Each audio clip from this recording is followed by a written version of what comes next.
At Mimi's Glam, your beauty is guaranteed. We offer hair and makeup services for all ceremonies. We can also find you at your location. Contact us on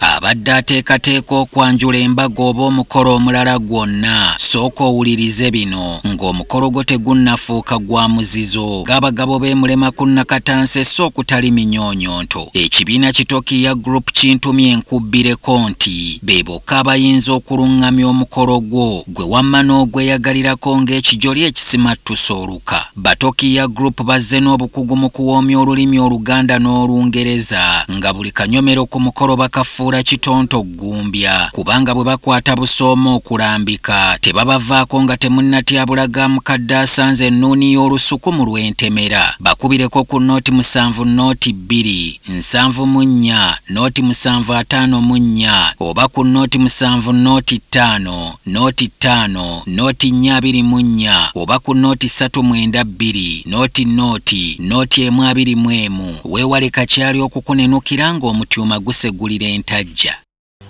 Weewaawo mwebale kubanga mukyatwekuumiddeko tukyagendera ddala mu maaso tuli n'omukyala Angel Kirunda mwamulabako mu bitundu ebibiri ebyasooka kaakati nno munnaye tukomyewo ensonga ayongera okuzittaanya kisinze n'okunkomyawo be bammwe abalabi abajjako wano nange ne mulaba kye nalaba kati ndooza empaka ne tuzenkanyankanya abatannajja jangu olabewo bulabi ne oba tolina kyononye omaloddeyo awaliwo abeewuunya ne baga omukazi ali eyo mu ghetto n'embagaye mukama sirabangako ng'alonze mu ggoloofa ne Yesu baamuzaalira eri mu kiraalo kyante kakati luli lwe twasemba okusinkana nakubuuzaako ku ebyokuzimba oba essinzizo kereziya ekijjukizo kuba mwangamba wano Yesu wennyini we yalabikira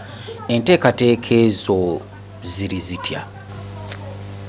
Ekisa kya Mukama kikola binene era ekisa kya Mukama nti weekiri nti oleesa abalungi era neebaza Mukama akw'omukisa mu linnya lya Yesu nnyo akuwe kyasinga okwagala Yesu naye akuwangaaze mu byonna oweereza abantu abatuuse wano nga basanyufu ne bw'atuuka butuusi n'agamba kuzimba kyaki mpaddeyo ekyo kizimbe lyessanyu lye nnina era neebaza nnyo Mukama mu linnya lya Yesu ne ozo akoze omulimu nnyo toyina muntu googa olutuuka wano babanga abamanyaawo edda ekisa ekya Mukama ekibaleese wano bagamba kuzimba kyaki tugende maaso kubanga Yesu abatuulako n'abakutegeera n'okumanya.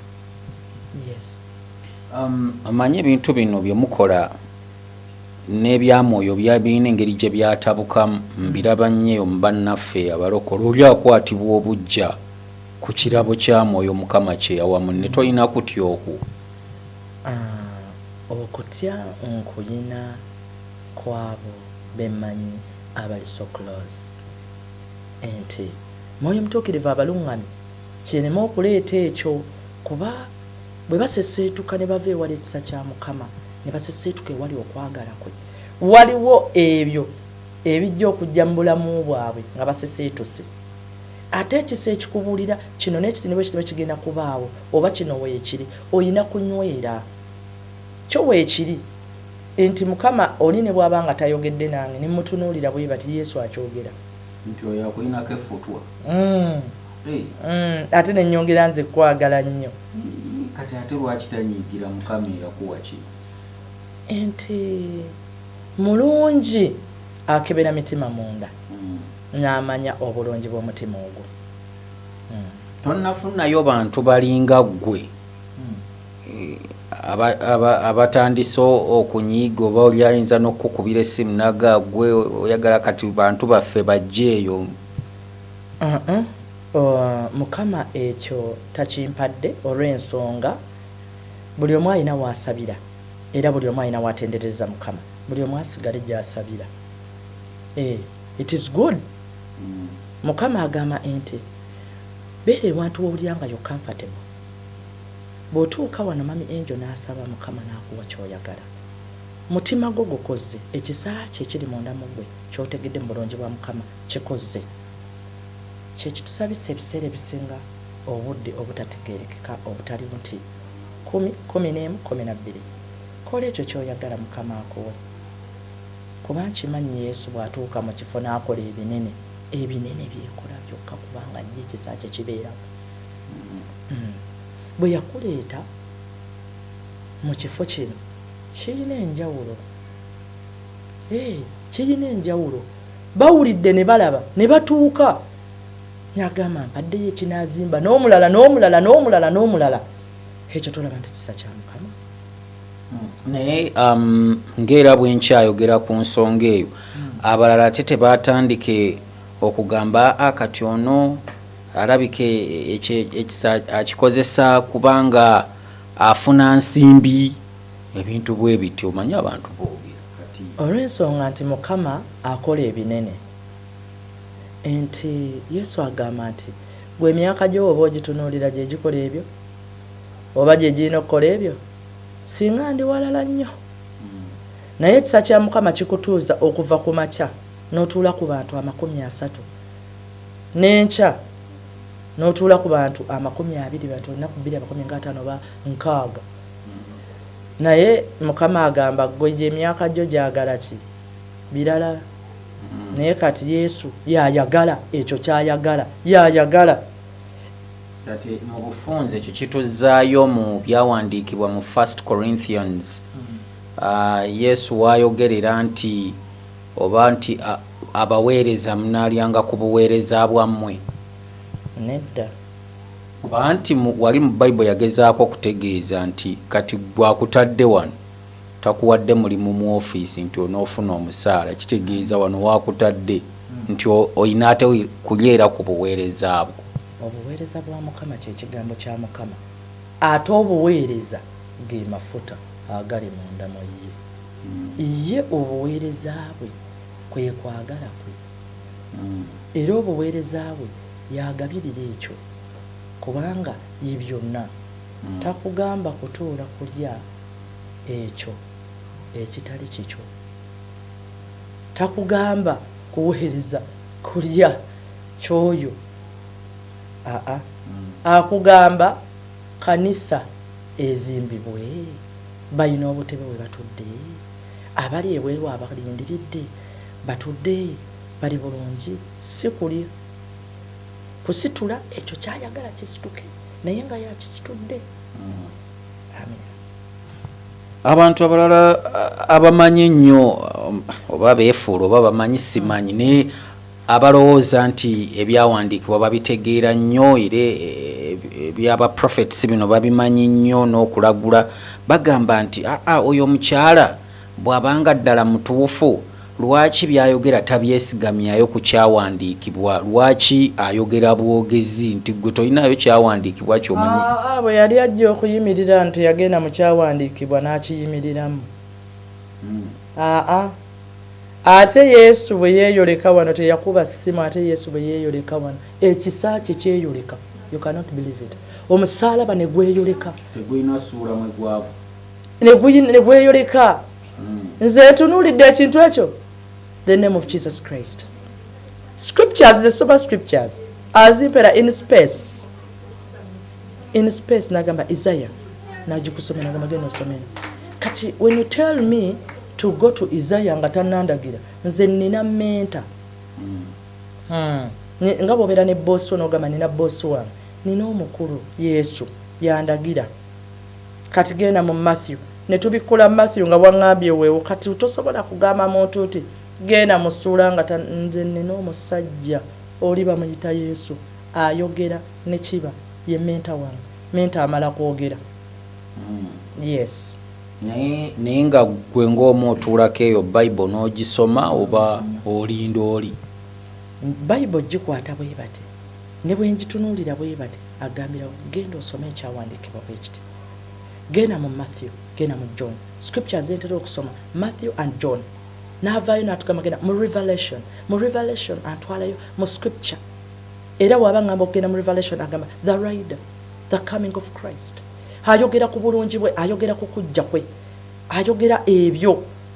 Kati Yesu amaanyi agamuliko n'ekisa kye n'obuyinza kye kigambo ekikulembera mu maaso gange, n'agamba yogera, gamba, tunulayo, gisome. N'ensoma waŋŋambye kuba yeeyoleka n'andaga ekibatu n'alaga ekigere n'ayimirira ne yeeyoleka gwe ndaba n'endirira aŋŋambe genda okole kino, soma wano. Abasoma scriptures ezo bazisoma kuba bazaagala, kuba Mukama bamumanyi, kuba kye basoma kibali mitima gyabwe era bakimanyi kye basomako yoyo Mukama. Nange kyenjagala kyengenderako kubanga nina oyo ayogera, nkola kyaŋŋambye, sikola bo kye baagala. Togenda ku church kuba waŋŋamba yakulonda kubeera wano, ate ku Sunday nkiwootera okukuŋŋaanya abantu wano, kati naawe otuula n'obabuulira ekigambo oba? Yes. Ate Yesu yeewuunyisa, yeeyoleka, ate ekyewuunyisa Mukama simanyi. Tulinawo wano abantu bali waweereza wano omukyala, nze sikiramanganako, twabadde tutudde wano we bati nagamba Jesus wuuyo, ne mugamba what? Nagamba wuuyo, nagwa ku ttaka we bati ne bati Jesus, nagamba Jesus ali wano. Ayogera era akola. Buli omu alina engeri gy'ayagala Katonda, oba buli omu alina engeri Mukama gye yamulondamu okubanga abuulira abantu obulungi bwa Mukama. Buli omu alina ekisa kye, ekyange kya Yesu, era nze oyo gwe njogera naye era gwe mmanyi. Abantu tebeebuuze Kereziya yange ekubuuza obuyinza wabujjawa, tulina obbuwa abafaatha gwe wabujjawa? Obwa Yesu bamubuuze. Ayina obuyinza ate ayogera. Anambuuza buyinza agenda mmubuuza. Yes. Muli bw'otuula mulaba nga wandyetaaza okutwalibwako katugambe nga mu ssomero eritendeka theology, oyongere okuluŋŋamizibwa mu kigambo n'ekitone ky'oyina. Yesu bw'aba agambye bwe batyo kirungi, kubanga nti ye magezi yokutegeera yokumanya. Watya ng'okimwesabidde? Nkimusaba, bwe nkimusaba nakkiriza ayogera. Bw'agaana kuba ye menta aba agaali. Tebamusomesa kubanga ye mugezi, ye byonna, ye kabaka, ye kitiibwa, ye ngule, ye maanyi g'eggulu, ayogera. Kyagamba kyoyo. Mga kati Mukama badde nkusaba bongere ki ng'akugambye omuntu oyo yakola bwati noono n'akola bwe bati, n'agamba kino kigenda kubaawo na kino, ye ayogera n'ayagala okubanga ebintu abikolayo nga bw'ayagala. Kati kyemmanyi era nze kyendowooza era kyensuubira, nze mmanyi ekintu kimu, ŋŋendera ku ekyo kyaŋŋambye. Yes. Amalala ogenda gepe n'otya genda n'abantu abalinga gwe, nina bendaba tambulira mu mmotoka nnene bweti, ayina ba bodyguard, balina zi radio call. Yesu.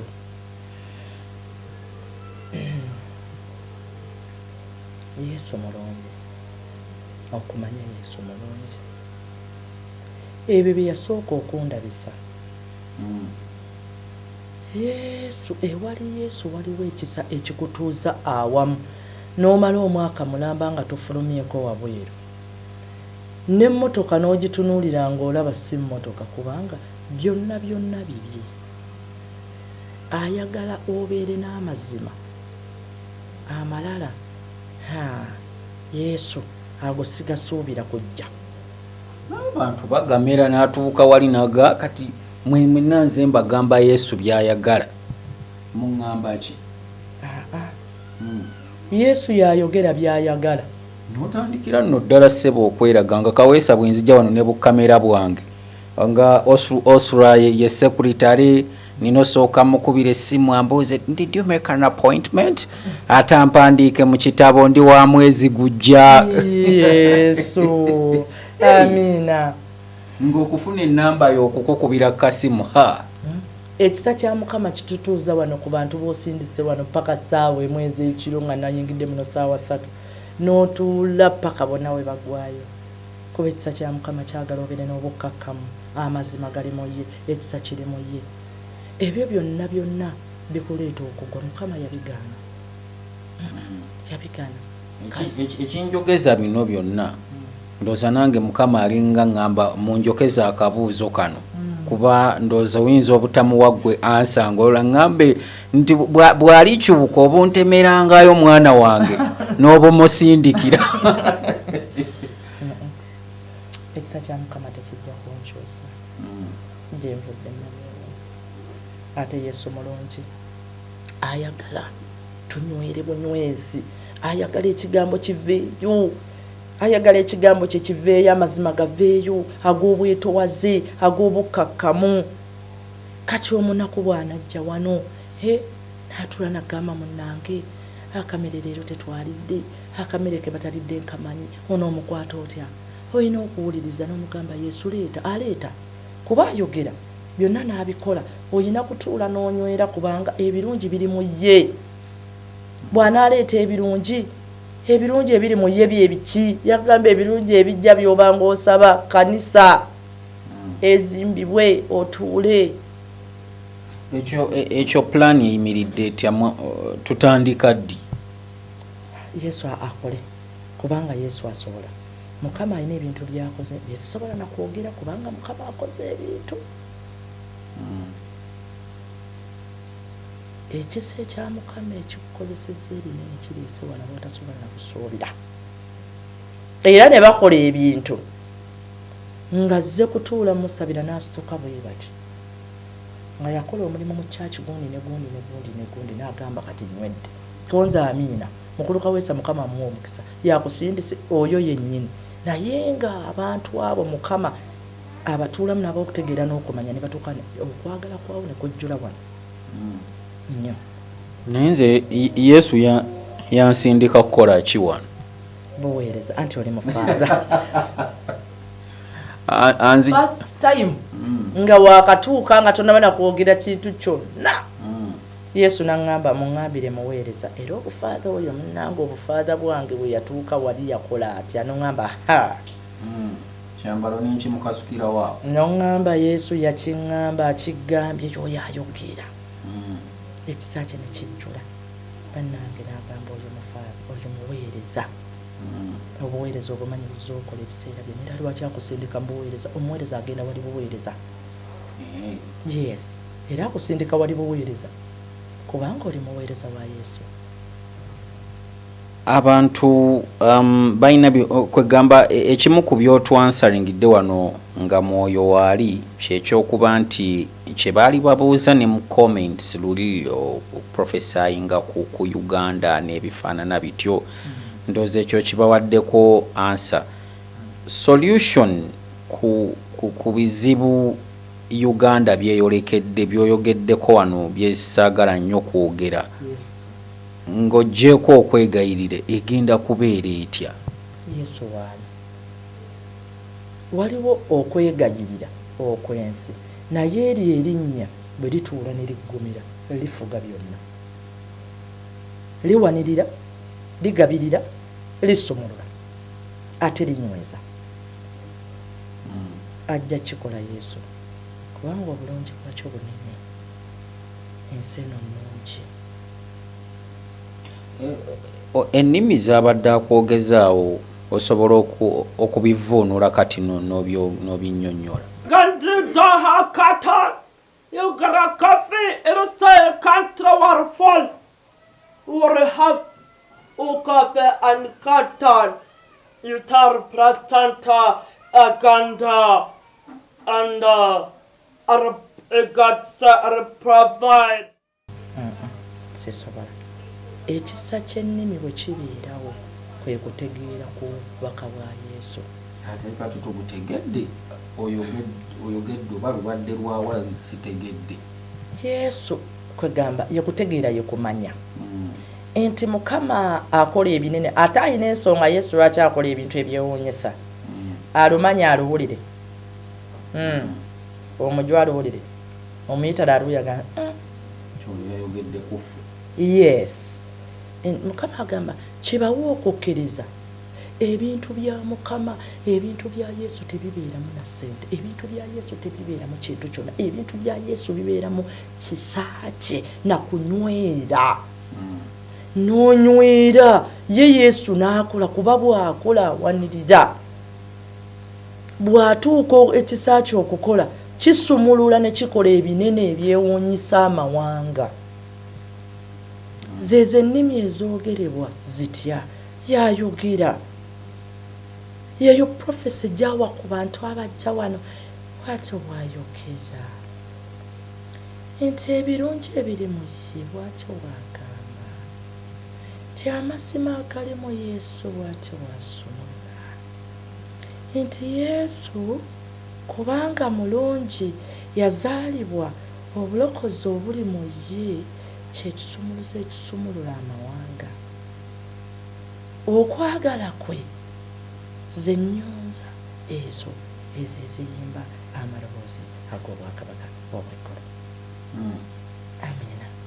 Abadde alina byakugamba okukweka oba bikweke Roma biki? Ebya Yesu nayo bye yakuteresa. Eye. Oli free okubyogerako babyakyama nnyo? Yesu agamba byakyama. Tuli bimanya ddi? Ng'omulokozi ayogedde n'atuuse. Yesu akomawo ddi? Mulamu waali. Okudda tumulabeko nange mutunuleko nti yuubi. Enti waali olw'ekisaaki ekikka ne kyeyoleka munda mu ye waali. Taliiko kiseera, taliiko budde kuba ye kabaka w'obudde. Omulokozi waali. Naye Mukama agamba have faith and believe. Okukkiriza okwo kutuula munda mu ggwe ne kukunyweza obulungi bwe ne bweyoleka. Like n'alyoka atuula ku maaso go n'agaakisa ekitangaala. Then you see the light of the Lord. Ekitangaala bwe kikyakira amaaso go kireeta ebirungi. Okulaba omulokozi kubanga ye mulokozi era ye byonna. Nti waali gy'oyo ayogera. Kale, simanyi olinayo ekintu ekirala kye wandyagadde okugamba abantu nga tetunnaba kubanga tubasiibula? Bakkirize nti Yesu mulamu kubanga Yesu mulamu. Era mulungi nnyo kubanga Yesu talemererwa. N'endwadde enkambwe ezo zivunnama ne zimuyita. N'obulumi abutuulako Yesu n'abufuga. Afuga ensi, afuga ebibuga, n'afuga n'emyoyo, n'ennimi n'azifuga. Wulira n'omusaayi gwa Yesu ogwakulukuta ku lusozi gwavunnama ne gumusinza kubanga Yesu mulamu. He is the only key to heaven. Wow. Nsaba abatulaba abatugoberera era abakkiririza mu Katonda obampeereyo Saalemu, Mukama abawa omukisa yonna gye bali. Amina Yesu mulungi wa kisa, mulungi kwagala, mulungi ttendo. Amina Yesu mulungi. Nkoowola erinnya Yesu, nkoowola erinnya Yesu erisinga amannya gonna. N'agamba wendi waali. N'agamba ekibuga kye nkugambye okyogedde, eky'Isirayiri ebirungi ebirimu obyogedde. Ambuuziza olive oil ekibuga okyogedde ekirimu. Naŋŋamba olwazi olubagambye amafuta agali ku lwazi olwogedde. Obubaka bwe Indiya obubagambye. Agambye obubabuulidde, agambye amina Yesu. Hansi gy'atugambye badde Yesu nsaba mpa okutegeera n'okumanya. At Australia, no? Agambye ensi gye nkugambye okibagambye. China, Japan, Israel, Korea. Ensi Yesu kyagambye kyagenda otutumula. Kyagenda okututumula yabadde ensi yabadde Argentina. Yes. Yabadde Argentina. Angamba osaba Argentina ogibagambye. Argentina agambye mama Maria agenda kweyoleka Argentina. Agambye Argentina Yesu Mukama agenda kyeyolekamu. Agambye nti ensi yali yatutumuka bwe bati. Ko bulungi bwagijjula agambye ekisa kya Mukama kigenda. Agambye abafaado bagambye aba Argentina. Obabuulidde ngambye ostiomu bagambye. Obabuulidde omutima gwa Yesu. We are talking about Jesus Christ. Tetwogera nti Mukama wulira bw'ayogera. Lwaki ayogera ku mutima gwa Yesu? Lwaki ayogera ku ostia? We are talking about Jesus Christ. If you know, you believe in Jesus Christ, it all belongs to him. Lwaki ow'eddiini endala tayagala ayogere ku Yesu omutima gwe? Lwaki toyagala ayogere ku ostia? It's true. Abyugira bituufu. Argentina no mama Maria agenda kweyolekerayo biti. Mukama agambye within 2 years to come agenda kweyoleka. Argentina nangambye it will be August, September. Angambye agenda kweyoleka. Agambye agenda kweyoleka Argentina. Nagamba nti ekisa kyali kyajjulawo. Mukama atugamba Argentina waliwo ekifo ekyayolebekebwamu mama Maria. Naye nsobola kugamba nti kifo bweki naye aba akikulaga nti ekifo kiraba naye kiri mu nsi bweti naye mama Maria yeeyoleka. Kati Mukama atugamba ekisa ekiriwo bajjuzibwa ekisa ekyo ekyokwagala mama Maria, era Yesu agenda kweyolekayo ne mama Maria ajja kweyolekayo. Waliwo akabuuzo kenzijukidde wano abantu ke bansabye nkubuuze nti omanyi mu bukkiriza buno waliwo emyoyo emibi oba bamalayika ababi abasobola okutuula mu muntu ne bakulowoozesa nti okola mulimu gwabwe Katonda ng'oliko n'amaanyi ag'enjawulo kuba bayawulizibwako nga bye twalabako mu Uganda myaka gy'ekyenda mu biseera by'omukyala Nannyonga yagamba mama Maria yamulabikidde n'alagira abantu okulya omuddo abantu babuusabuusa tobaamu ng'olimu mwoyo mulala nga si Yesu. Yesu mumanyi kuba mulokozi ate mulamu. Mbona bali beefaanaanyiriza bo bebo nze yenze Yesu yoyo. You know one thing, era Mukama azzeemu n'aŋŋamba, you tell him to believe, you tell him to know the goodness of Jesus Christ. I know Jesus and I love Jesus. Takola bwati kibatu n'akikulaga mu mwoyo n'ekigere n'akulaga ekyambalo. Alina ekyambalo kyayambala bwe bate kiwanvu nekikola cross bakikola red, enviiri ze za red ne crown n'ebire ne byeggula bwe biti n'atuula ku bwakabaka. Bamalayika ne bavaayo ebiwawaatiro n'akulaga enguudo. Oyo bamuyita Yesu. Yesu kitangaala ate Yesu mazima. Abantu basiibule mu linnya lya Yesu erisinga amannya gonna, kubanga Yesu ekisa ekiri munda mu ye agambye kyekitangaala ekikwakira nekikukutegeera n'okuyaayaana kwakyo. Angambye mumbuulize lwaki asinze ennyimba eza Yesu, lwaki tasinze endala? Kubanga agambye oli muweereza era oyagala oyo Yesu nange gwenjagala. Amen. Yesu n'agamba olwo nefuuka ttiimu neyanziza kitiibwa. Amiina. Abalabi baffe tubeebaza nnyo. Eyo episode ziba nnyimpi bwe zityo, so ngera bagambe biwoma biggwa byokyawo ebito. Kale mwebale kubanga musubscribinga, beeyongedde okubeera nga mutulaba olw'ebirungi bino munaye Mukama byabakozeemu ne mugamba n'abalala mbamanyi abali ebweru. Nina omukyala eyo bamuyita Gilda ali mu America, ayina ebitabo bingi byampeereza ebyogera ku bantu nga bano abaweereza n'agamba naye abo abantu baddala simanyi lwaki abantu tebakkiriza. Mbeebaza nnyo n'abalala mwenna basharinga literature ow'enjawulo about such things. Mwebale nnyo. Nja kudda ne mukyala Angel Kirunda n'ennamba z'essimu eziri awo kubako osobole okubeera nga ayagala okujja omulaba. N'abali ebweru nabagamba tulina enkola gye tuyinza okuyitamu n'obanga oyogerako naye. Kale okutuusa omulundi oguddako, Mukama Katonda abankuumire. Munnayuganda aweddemu essuubi olw'ebizibu ku bulamu bwo. Tumiddwa bannakya Ebo okukujjukiza nti obulamu bwo busobola bulungi okuddamu ne bweyagala ng'ekijoli ekisimattusa oluka. Gwe omukyala alumwa mu nseke mu biseera by'ensonga, eyali azaddeko naye ng'okyalemereddwa okuzza ku mwana, nga bw'ogenda emuggo oluzzi osanga lwakalira, appetite yo yakka oba oyagala kwozaako mu nseke. Abannakya Ebo bakutegeeza nti balina eddagala ly'ekinnansi erisobola okukuyamba. Abaami nammwe babakolako, kabi obanga amaanyi ga munyoto, bakunyooma mu sayizi obanga appetite yakwenyoola. Balinayo n'ekyenjawulo eri abo abalina emimwa egyaguba oba egyaddugala, nga n'abalina enviiri za nakyo bakukolera spray mu ddagala egganda. Bakubire ku nnamba z'olaba awo, nange neewonya okwetengeza nga awoleza omukazi gye yanobera.